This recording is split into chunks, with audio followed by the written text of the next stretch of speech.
akayithulekela emzuzwini nje eyishumi yedlule igama lami nguThemba ngwakahadebe isibongo umsakazo wona njengamanje ke uKhozi FM ke inkulumo yakhe mongameli lapho uqale khona ke wathi uzwileke ke izinsolo ezenziwe uLieutenant General uMkhwanazi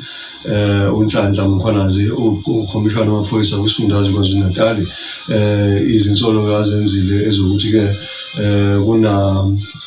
kunamaqembu ke ezigelekeqe laphana ke ezidayisa ke ngesidakamizwa ezilawula ke osopolitiki amaphoyisa kanye namaphoyisa ke emikhandlu dolobha laphana ke eGoli uthi ke lezi insolo uma ukuthola ukuthi ziyiqiniso ngabe ke zibukela phansi ukulwa ke nempi ke ebhekiswe kubugebengu kanti ke uthi uphinde wamemezela umongameli ukuthi uzosungula laphana ke ikhomishane ke ezophenya ezobe iholwa ke ijaji ke okuzothi khona maduze nje lithathe ngomhlala phansi ujaji ke ubuyisile Madlanga oyijaji ke lenkantolo yomthethosisekelo kanti ke uthi ke bazosizana ke no advocate uSesi Baloyi kanye ke no advocate uKhumalo ama senior counsels ukuthi abameli ke abakhulu basemajajini abazobe besiza ke ijaji ke ubuyisile Madlanga ozobe ke hola ke commission yophenya ezobe phenya ke manje insolo ezenziwe ke uLieutenant General Mkhwanazi manje ukuthi ke ukhona ke abalawula ke osopolitiki amaphoyisa kametro amaphoyisa ke amaphoyisa SAPS kanti ke ukuthi lezi insolo ke kumele ukuthi ke kutholakale ukuthi ngempela ke ziyiqiniso yini ngokuthi ke kusungule le commission uthi ke mongameli eqhubeka ke le commission izo ke iphinde ke futhi ke izophinde ke ibheke ukuthi ke ubugebengu obuhleliwe izobhekisisa kuphenya ukuthi ubugebengu obuhleliwe iphinde futhi ke ibheke nokunye ke futhi ubugebengu obenziwa ke ilabo okuthiwa ke basemaphoyiseni kanye nosopolitiki uthi bazophinde baphenye ke nezikhulu eziphezulu kuhulumeni ezehluleka empeleni kuhulumeni kanye nasemaphoyiseni ke ezisolwa ngokuhluleka ukwenza umsebenzi wazo ukuthi ke izikhungo ezophenywa ke ilezi ke iSAPS uphiko lamaphoyisa SAPS bese kuba ke uphiko lezoshushisa amacala omphakathi National Prosecuting Authority NPA bese kuba ke isikhungo sezomhloli State Security Agency bese kuba amaphoyisa omkhandlu dolobha kulemkhandlu dolobha ke elandelayo umkhandlu dolobha waseGoli umkhandlu dolobha waseUruleni kanye nomkhandlu dolobha waseTshwane kanti ke ikhomishana le izophinde ke ibike ke lapha ke mana ke izophinde ibike ukuthi ke yenzeni ke mana ke nokuthi ke empeleni ke izophinde ibike labo abehlulekile ukwenza umsebenzi wabo abakulezi ikhungo kanti ikhomishana izophinde futhi ke icubungule ubufakazi ke obubambekayo okungase ke kuholele ekutheni ke kube khona ke abashushiswayo le commission ke izonikezwa ke futhi namandla ukuthi ke yenze ke izincomo kanti izoba nawo futhi amandla ukuthi ke ihambiseke idlulisele phambili ke amacala lawo ke ukudinga ukuthi ke ashushiswe ke ngokuphuthuma kanti ke nje iphothule ke umsebenzi wayo esikhathini ke esizinyanga ezintathu kuya ke esikhathini esizinyanga eziyisithupha ke ezizayo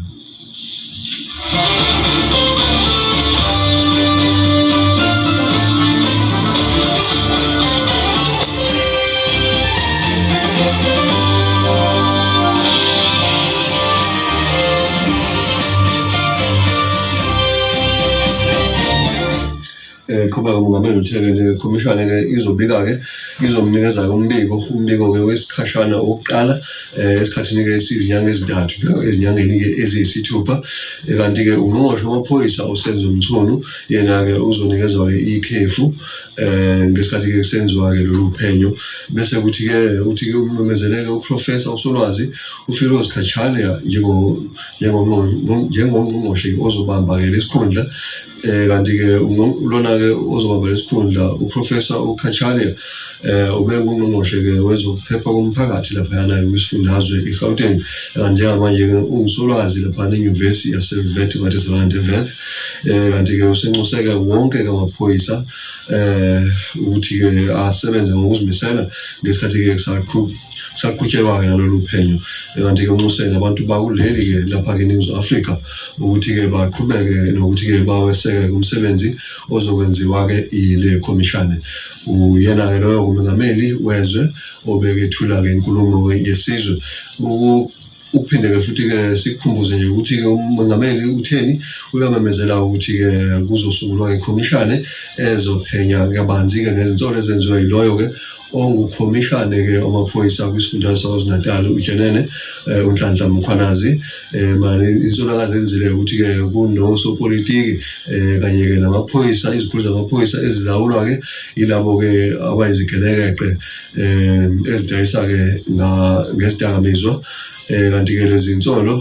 uthi ke umongameli uma ukuthola ukuthi ke ziyiqiniso uzobeke zibukela phansi ke impi yokulwa ke nobugebengu kanti ke uthi ke